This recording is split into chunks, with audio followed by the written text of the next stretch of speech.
మాత అదైపోగానే అయ్యప్ప మాలలు అదంతా మనకి ఇదే అయిపోయి రాజకీయాలు ఎందుకు చూస్తాం మనం ఆ పరిస్థితి లేకుండే కాకతీయ యూనివర్సిటీలో ప్రతి సభ ప్రారంభానికి ముందు నేను ఒక సమూహాన్ని ఖచ్చితంగా కలిసి వాళ్ళ సమస్యలు ఏందో విని సభ ముందుకు తీసుకుపోతాను. కాకతీయ యూనివర్సిటీలో ఆ తమ్ముళ్ళు పాపం వాళ్ళందరూ కూడా చాలా సమస్యలు నా దృష్టికి తీసుకొచ్చినారు. నేను సభ ముందు పెడితే అందులో ఏ ఒక్క ప్రశ్నకు ఇప్పటిదాకా ఈ ప్రభుత్వం సమాధానం చెప్పలే. ఏ ఒక్క ప్రశ్నకి ఇప్పటిదాకా సమాధానం చెప్పలే ప్రభుత్వం. మీకు యూట్యూబ్లో నేను శాసన మండలిలో కాకతీయ యూనివర్సిటీ గురించి మాట్లాడినటువంటి వీడియో ఉంటుంది, జస్ట్ మీరు సెర్చ్ చేసి ఇదో.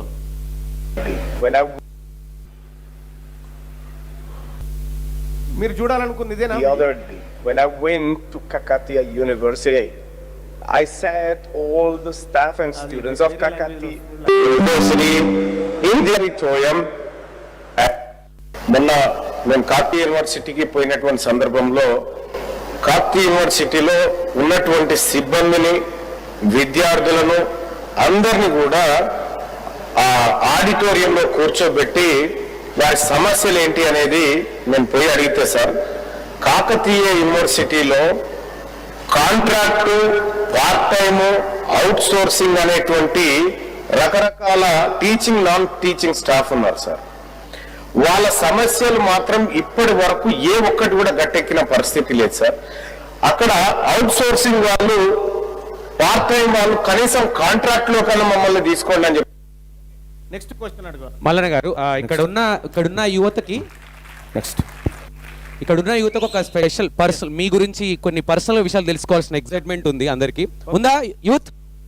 ఫస్ట్ వాళ్ళకున్న క్వశ్చన్ మాట్లాడుతున్న అడిగిన క్వశ్చన్ ఏంటంటే, మీది లవ్ మ్యారేజా, అరేంజ్ మ్యారేజా?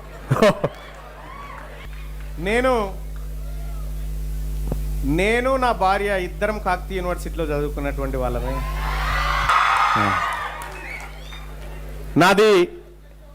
నేను వాస్తవానికి 10th తర్వాత 5 సంవత్సరాలు చదువు మానేసి ఛాయ్ అమ్ముకొని అదో ఇదో చిన్న కూలినాలు పని చేసుకున్నా. ఆ తర్వాత మళ్ళీ చదువుకోవాలనే కోరిక పుట్టింది. చదువుకోవాలనే కోరికతోటి మళ్ళీ ఇంటర్మీడియట్ నుంచి స్టార్ట్ చేసి చదువుకున్న తర్వాత సికింద్రాబాద్లో మన విద్యానగర్లో SVS కాలేజ్ ఉంటుంది, స్వామి వివేకానంద ఎడ్యుకేషనల్ ఇన్స్టిట్యూట్. అక్కడ చదువుకున్న తర్వాత సికింద్రాబాద్లో SP కాలేజ్ ఉంటుంది, సర్దార్ పటేల్ కాలేజ్లో నేను అందులో BA మొదటి సంవత్సరం చదివిన తర్వాత అక్కడి నుంచి నాకు పొలిటికల్ సైన్స్ అంటే చాలా ఇష్టం.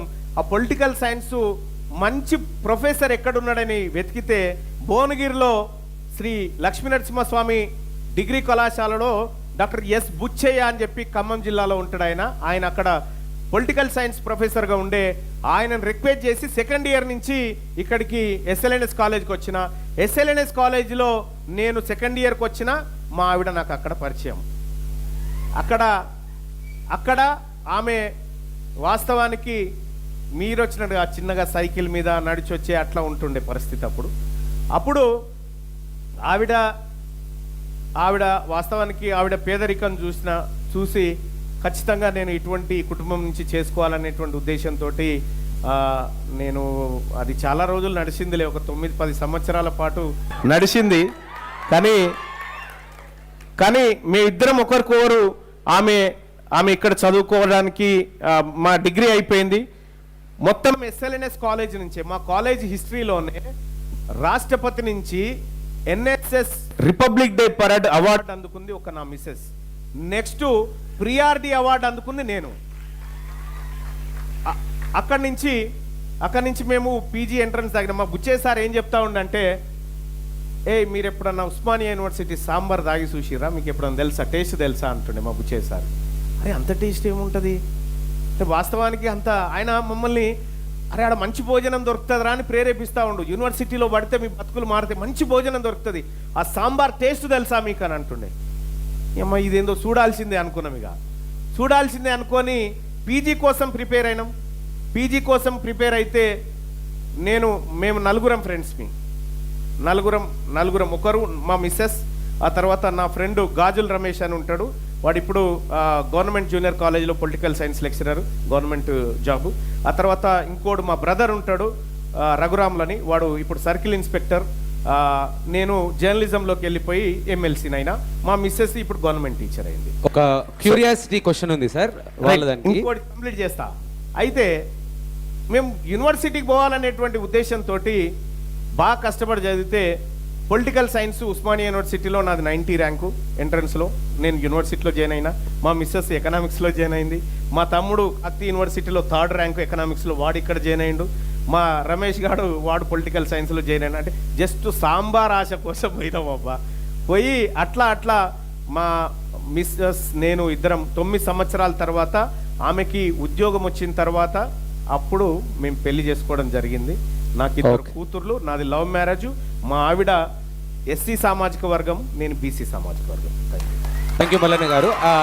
ఒక క్యూరియాసిటీ క్వశ్చన్, అంటే ఇది దీనికి యూత్ కి సంబంధం ఉంది కాబట్టి ఫస్ట్ మీరు ప్రపోజ్ చేశారా, మేడం ప్రపోజ్ చేశారా? అయితే అది ఏం జరిగింది తెలుసా, ఒకరోజు 31 డిసెంబర్ అయిపోయిన తర్వాత జనవరి 1 రోజు ఏదైనా గుడికి పోదామని పోతాంగా, ఆ రోజు యాదగిరి గుట్ట దర్శనానికి పోదామని పోయినాం. పోతున్నటువంటి క్రమంలో ఆ ప్రసాదాలు, ఆ చేతి దండలు అవన్నీ ఉంటాయిగా.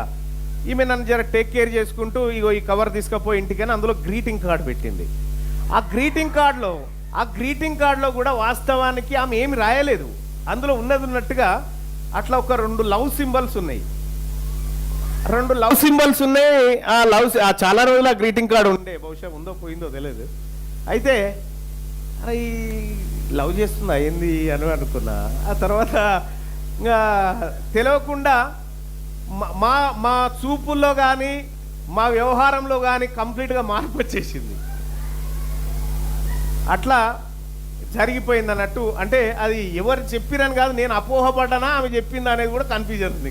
దానికి ఎందుకు ఈ ప్రశ్న అడిగామంటే సార్, ఇక్కడ యూత్ అందరూ కూడా మీరు మీ కెరియర్లో పీజీ తర్వాత 9 సంవత్సరాల రిలేషన్షిప్లో ఉన్నా కానీ పెళ్లికి వెళ్లకుండా ఎక్కడో సెటిల్ అయితేనే ఉపాధి ఉంటేనే ముందుకెళ్ళొచ్చు అని మల్లన్న గారు కష్టపడుతూ న్యూస్ ఛానల్లో జాబ్ చేస్తూ వాళ్ళ మేడం గారికి ఉద్యోగం వచ్చిన తర్వాతనే పెళ్లికి వెళ్ళారు. కానీ ఇక్కడ మా యూత్ చాలా మంది ఈ లవ్ అనో డిస్ట్రాక్షన్స్ అనో వేరే విధంగా మధ్యలోనే జీవితాన్ని నాగం చేసుకొని ఆత్మహత్యల వరకు వెళుతున్నారు.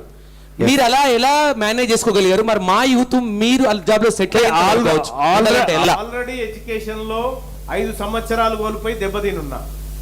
రెండోది ఏంటంటే ఇంటికి పోతే ఇంకేం లేదు, మళ్ళా తన్నుడు ఒక్కటే. కాబట్టి లైఫ్ లో సెట్ కావాల్సిందే. ఇవాళ మీరు V6 వార్తలు తీన్మార్ వార్తలని వస్తాయి V6లో, తెలుసా?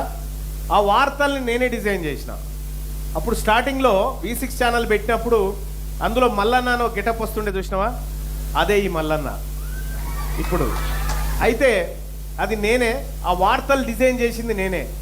కంప్లీట్గా వార్తల విధానాన్ని మార్చేసిన జర్నలిజంలో. నేను చాలా ఇన్వెస్టిగేటివ్ జర్నలిజం చేస్తూ ఉంటే, సో అట్లా నాకు జర్నలిజం పైన పట్టు వచ్చింది. నేను జర్నలిజంలో చేరినప్పుడు నా జీతం 6,000 రూపాయలు ఉండే, 2.5 లక్షల రూపాయల జీతంతో నేను మానేసిన అది అప్పుడు. ఓకే సో యూత్ మీ నుంచి ఇంకేమైనా ప్రశ్నలు ఎవరైనా అడగాలనుకుంటున్నారు? సార్, ఇప్పుడు తెలంగాణలో యువత రాజకీయాల్లోకి వెళ్ళడానికి గల ఎటువంటి కారణం సార్ వెళ్ళకుండా ఉండడానికి? అది డబ్బా, లేక కులమా, లేకపోతే కుటుంబ రాజకీయాలా, లేదా యువతలోనే ధైర్యంలోనే ఏమైనా తక్కువ ఉందా? రైట్. ఒకటి, ఫస్ట్ ఆఫ్ ఆల్ రాజకీయం అనగానే మనకి రాజకీయం అంటే రాక్షసులు రా బాబు, అదొక రొంపి, అదొక బురద అని మనకు చెప్తారు. రాజకీయం అంటే పవర్, రాజకీయం అంటే రైట్, రాజకీయం అంటే ఒక బాధ్యత అనే ముచ్చటను మనకు రాజకీయ నాయకులు ఎప్పుడు చెప్పలే. అందుకే యువతను ఎప్పుడు అక్కడ వైపు తీసుకుపోలే మన వాళ్ళు. ఫస్ట్ టైం తీన్మార్ మల్లన్న మిమ్మల్ని అటువైపు తీసుకుపోవడానికి వచ్చినటువంటిది. సో కాబట్టి రాజకీయం అనేది, రాజకీయం చేయకపోతే నువ్వు ఏమీ సాధించలేవు ఈ దేశంలో. ఏమంటే ఏం సాధించలేవు.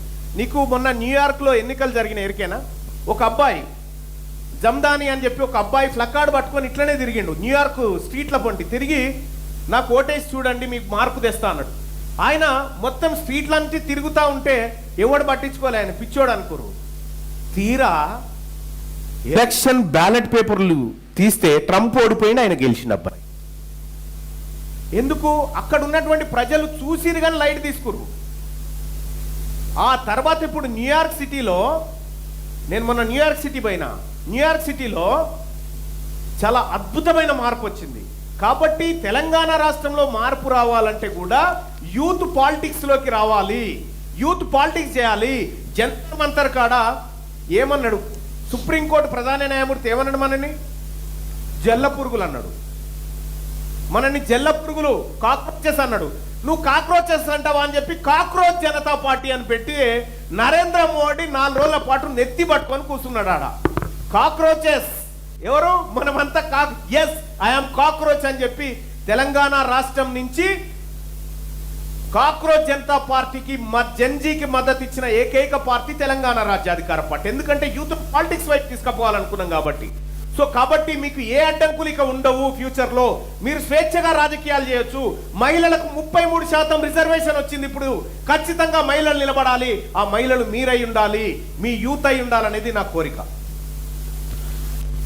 ఓకే మల్లన్న గారు, ఒకవేళ మీరు అధికారంలోకి రాకపోయినా ఈ బీసీ ఉద్యమాన్ని అలానే కొనసాగిస్తారా? అంటే నేను అధికారంలోకి రాకపోవడం అనేది కుదరదు, అది అయితే తీరుతుంది అంతే. అందరికీ గుడ్ ఈవినింగ్. నా పేరు జాదవ్ శ్రీకాంత్ అన్న. I'm from Kakatiya university BEd student. Same సెనేటార్లో మనం ఫిబ్రవరి 3న సమావేశం, అందులో చాలా సమస్యలు చెప్పడం జరిగింది. ఒకటి ప్రధానమైన సమస్య ఏంటంటే మహిళలకు బస్సు విత్ రిజిస్టర్ ముంగట మీరే చెప్పిండ్రు మార్చ్ 13 అంటే మార్చ్ 31 వరకు మీకు 100% బస్ ఫెసిలిటీ యూనివర్సిటీలో వేస్తామన్నారు. అది ఇంతవరకు సాధ్యం కాలేదు. ఇప్పుడు రోడ్ ఫెసిలిటీ అయింది కాబట్టి ఇంజనీరింగ్ కాలేజ్ వరకు బస్సు అవసరం. మహిళలు చాలా ఇబ్బంది పడుతూ ఉన్నారు. ఇంకా డ్రైనేజ్ సమస్యలు అట్లనే అన్న మీరు వచ్చిర్రు కానీ మీరు మా గురించి మాట్లాడినరు, సమస్య మాట్లాడేది కాదు. అది ఎంతవరకు పరిష్కారం అయ్యేది కూడా మనం చూసుకోవాలి. ఆ పరిష్కారం విషయంలో వెనుకబడి ఉన్నాం, పరిష్కారం అయితే లేదు. రోజుకు ఒక్కొక్కటి సమస్య కాకతీయ యూనివర్సిటీలో పెరుగుతూనే ఉన్నాయి కానీ తగ్గుతలేవు. రైట్. ఒకటి ఫస్ట్ ఆఫ్ ఆల్ నా దగ్గర ఉన్నటువంటి పవర్ ఏంటంటే సమస్యను వినడం, ఆ సమస్యను ప్రభుత్వం ముందు పెట్టడం, దీని సంగతి ఏందో తేల్చుమని చెప్పడం. ఎమ్మెల్సీగా నాకు ఆ పవర్ ఉంటుంది. బట్ నిజంగా తీన్మార్ మల్లన్న చేతిలో కనుక ఇంప్లిమెంట్ చేసే పవర్ ఉంటే 5 నిమిషాల్లో అయిపోయింది. 5 నిమిషాల్లో అయిపోయింది. వాస్తవం. తీన్మార్ మల్లన్న చేతిలో ఎమ్మెల్సీ అనేటువంటి పదవి ఉంది. ఆ పదవి ద్వారా నేను వచ్చి సమస్య తెలుసుకోగలుగుతున్నా, సభ దృష్టికి తీసుకుపోగలుగుతున్నా. ఒకవేళ అబ్బే ఇంప్లిమెంట్ అయ్యి కరెక్ట్ గా అయ్యింటే తీన్మార్ మల్లన్న పార్టీ పెట్టాల్సిన అవసరం కూడా లేకుండే. ఓకే ఓకే అన్న, అది ప్రాబ్లం ఓకే. కాకపోతే ఎలాగైతే నారాయణ శ్రీ చైతన్యలో వెళ్ళి ప్రశ్నించారో అలాగే కాకతీయ యూనివర్సిటీలో మళ్ళీ ఒకసారి బీసీ గారిని, రిజిస్టర్ గారిని అలాగే ప్రశ్నించాలి. మీరు ఎందుకు ఈ ప్రాబ్లం సాల్వ్ చేయలేకపోతున్నటువంటి ప్రశ్నించాలని యూనివర్సిటీ విశ్వవిద్యాలయం విద్యార్థుల తరపున మీకు కోరుతున్నాం. Thank you. తప్పకుండా తప్పకుండా. ఓకే అన్న, సమస్యలు చెప్పడానికి కొంచెం తొందరపడకండి. చాలా ఉన్నాయి సమస్యలు యూనివర్సిటీలో. మిత్రులు చాలా కష్టపడి వచ్చి వెళ్ళిపోయాను మైక్ గుంజుకుంటున్నారు. ఇంకొకటి అన్న, గవర్నమెంట్ ఇప్పుడు ప్రీ స్కూల్ స్టార్ట్ చేసింది సార్. ఆ ప్రీ స్కూల్లో ఇంటర్మీడియట్ క్వాలిఫికేషన్ తోటి తక్కువ 8,000 సాలరీకి టీచర్లను తీసుకుంటున్నారు. కానీ తెలంగాణ ప్రభుత్వం 2018లో DPSC diploma in pre school education course start చేసింది. 6 years అవుతుంది కోర్స్ స్టార్ట్ చేసి. వాళ్ళు ఆల్రెడీ ట్రైనింగ్ తీసుకున్న 2 years కోర్స్ ఎన్సిటి గైడ్లైన్స్ ప్రకారం. కానీ ఆ కోర్స్ చేసిన వాళ్ళని ఇప్పటికీ ప్రభుత్వం తొక్కుతుందన్న. ఒకసారి సెక్రటరియట్లో మేము అక్కడ అధికారులను కలవడానికి పోతే మీరు కూడా కలిసారు. అక్కడ నేను కలిసిన సరే మాట్లాడుతా ఈ సమస్య మీద అన్నారు. కొంచెం ఆ ప్రీ స్కూల్ విధానం గురించి కూడా మాట్లాడాలని కోరుకుంటున్నాను. ఈ అవకాశం ఇచ్చినందుకు ధన్యవాదాలు. యూనివర్సిటీ సమస్యలను సాధించాలి అంటే మీతో సాధ్యమవుతుంది. ఎంతో కొంత చేస్తారు. కొంచెం మహిళల పట్ల అయినా ఆ ప్రేమ ఆప్యాయత చూపించి ఆ బస్సు ఫెసిలిటీ కానీ, మహిళలకు మెస్ ప్రాబ్లం, తిండి ఘోరంగా ఉంది, అది ఒకటి.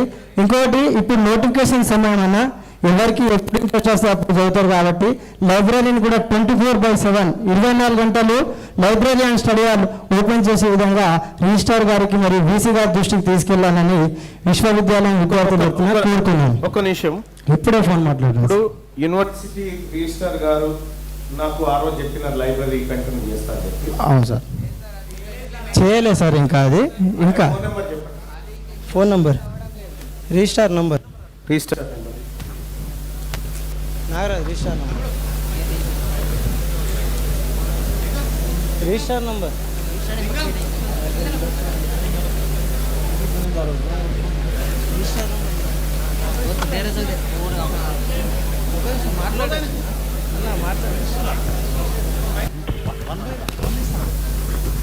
హలో రిజిస్ట్రార్ గారు, నేను తీర్మానం మల్లన్న ఎమ్మెల్సీని మాట్లాడుతున్నాను. నమస్కారం. ఈ కాకతీయ యూనివర్సిటీలో లైబ్రరీ 24 hours ఎందుకు ఉంటలేదండి?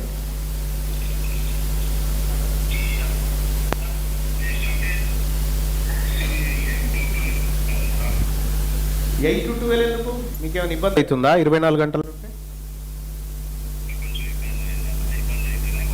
ఒకవేళ అది నిజంగా 24 గంటలు నడిస్తే ఇబ్బంది అవుతుంది అనుకుంటే మీరు ఫెయిల్ అయినట్టు కదా. 24 గంటలు నడిపిస్తామని హామీ ఇచ్చినారు.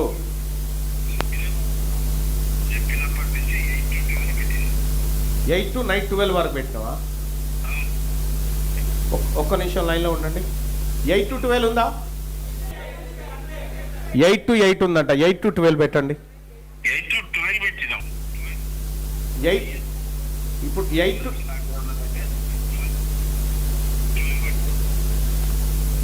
నేనేమంటున్నా, మీరు 8 to 12 నడిపించండి.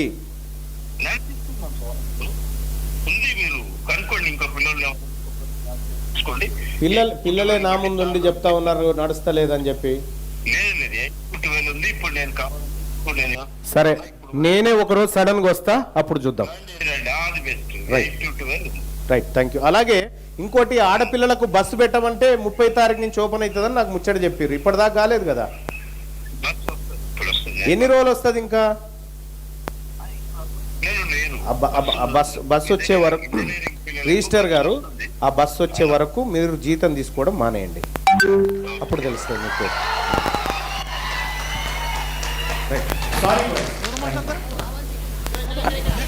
అన్న ఈరోజు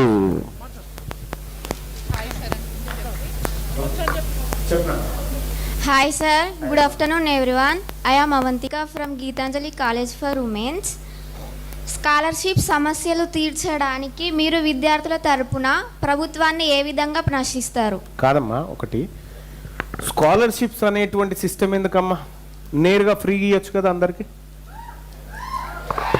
నేరుగా ఫ్రీగా ఇవ్వచ్చు కదా. అట్లయినా ఓకే సార్ కదా. నేను నేరుగా ఫ్రీగా స్కాలర్షిప్ ఇవ్వాలి, అకౌంట్లో